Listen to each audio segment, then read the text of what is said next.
Not sure what to do with those outdated pieces to make them modern? Let me show you in today's video. I got this dresser off Facebook Marketplace for free, which was awesome. I just knew I needed to do some updates. So I'm measuring the base here. I want angled legs and I want it to be straight across without that kind of curvy detailing. So I'm using my oscillating tool, just following the lines that I've made for myself.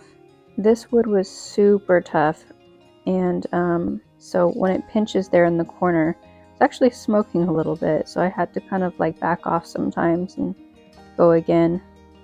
I also used my 5-inch handsaw on the front, but as you see there's a rounded part and I couldn't let it sit exactly straight, so my line wasn't as good as I wanted. And here I'm looking underneath and realizing that that bit of trim is only attached by glue and a few screws. So I saw if I could just pop it off with a putty knife, and I could. In retrospect, I wish I would have looked under the base to see if that was an option. I was trying to like save as much of the base as I could, but it started looking like it was going to be more work to keep the line straight. So when I saw this as an option, I'm actually pretty relieved, and it makes a lot quicker work. So might be the case for you that you're able to do that as well. The oscillating tool has some different attachments which are pretty nifty. There's screws attached to this little leg part as well. You need to make sure that when you're cutting it off that there's adequate attachments on it.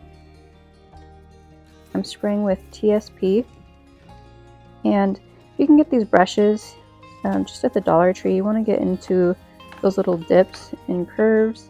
You don't want any gunk or oil or anything in there, because then your paint won't adhere as well. So really get in there. I'm doing a scuff sand on the whole piece. Here I'm sanding down the wood filler that I've put in, and you'll see that I've sanded more around the handle area because there were indents from the handles. Make sure you get off all the debris. You want to have a clean piece on the inside and outside.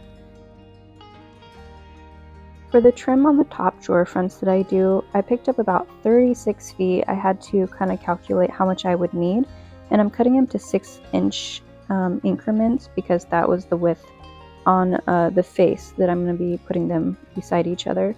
I bundled them together so it would make quicker work of it.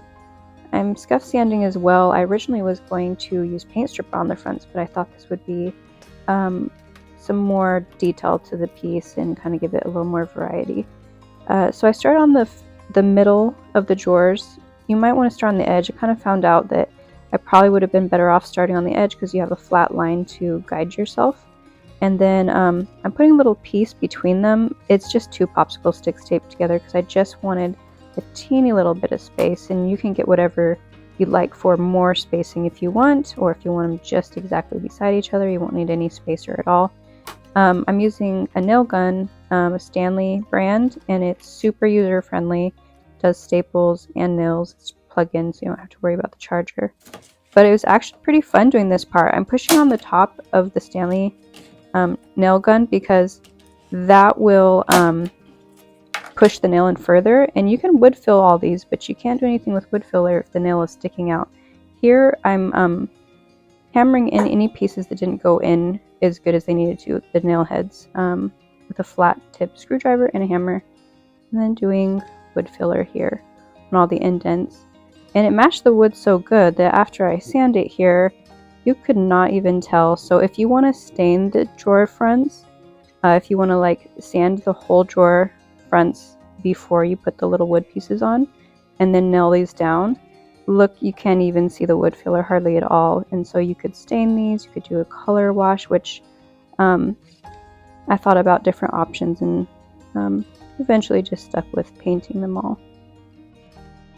I'm getting the little details with the sandpaper alone, and we're moving on to primer. This primer is Zinsser Bin with shellac. I needed to use it because there are parts that I exposed like bare wood, and you will get bleed through. So you need that shellac in there to block the wood tannins.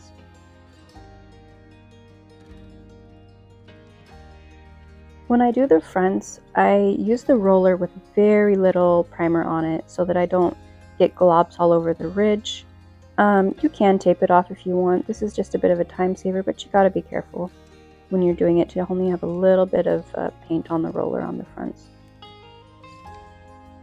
Something I wanted to show you guys on this drawer front here is that I sanded down to bare wood on a few parts, and you'll see just in this quick little first layer that they start seeping through right there already. So that's why you need the shellac in there, and you're going to need to go over those at least a couple times.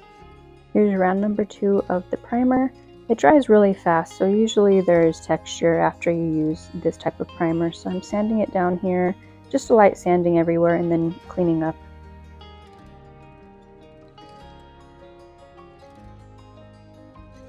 This is the color. I'm going to be using Ferris Wheel by PPG. I've never used this paint before, but I love the color. I was looking at Lowe's and Home Depot for a color that I wanted, and it wound up being this brand, so I'm going to give it a go. The little sample part is super tough, and it'll list on the back what things you need primer for and what you don't need a top coat.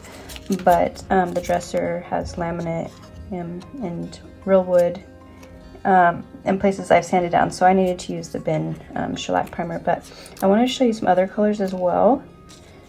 Brandy Snaps, Clay Ridge, Big Cypress, Cappuccino Bomb, and then here is Ferris Wheel. This is one I'm going to be using. I just wanted to share the other colors with you. I'm not sponsored. My channel's still pretty small yet, but they have really good color choices, so I just wanted to share them. So I'm going to be using a zebra brush, this as well as another zebra brush, and this is a Whiz foam roller for the bigger areas. I'll put the links in the description for you guys. When I'm working in a big area like this, I like to get the paint down first and then go back in long strokes from one side to the other to minimize texture and patchiness. And on all the details, I'm using a 2-inch zebra brush. It's for, I think, wood trim and furniture. It has an angled end, and it seemed to work really well. There was still some patchiness on the top from the paint. It was drying really fast, and it's a thick paint, so to fix that problem, you can go over with a top coat, and it will camouflage any issues you have. I only did it on the top, and I used this blue sponge, my very favorite applicator for Poly, and I put both products in the description, the Poly and the sponge. And this is my favorite wood conditioner. It's called Minwax, also in the description. It really just kind of makes the wood vibrant again. I was going to use these on the top, but the top rim is too thin for the screws. So I am going to, I measured between the planks and I found that middle point. And then these are 6 inches long, so then I find that middle point.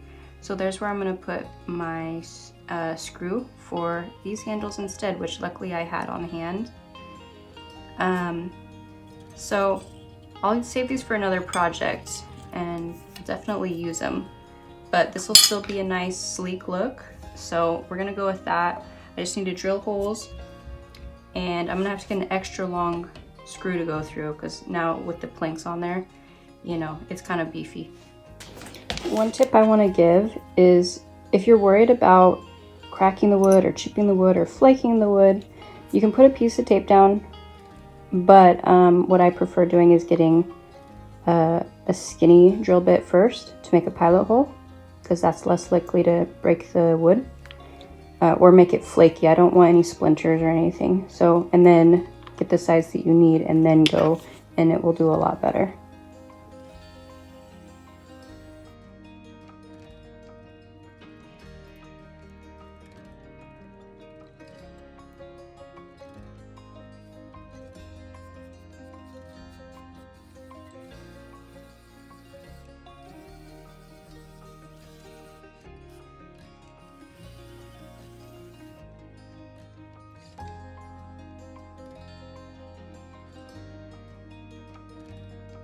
Alright guys, here's the before again and after. I love this one, such a big change.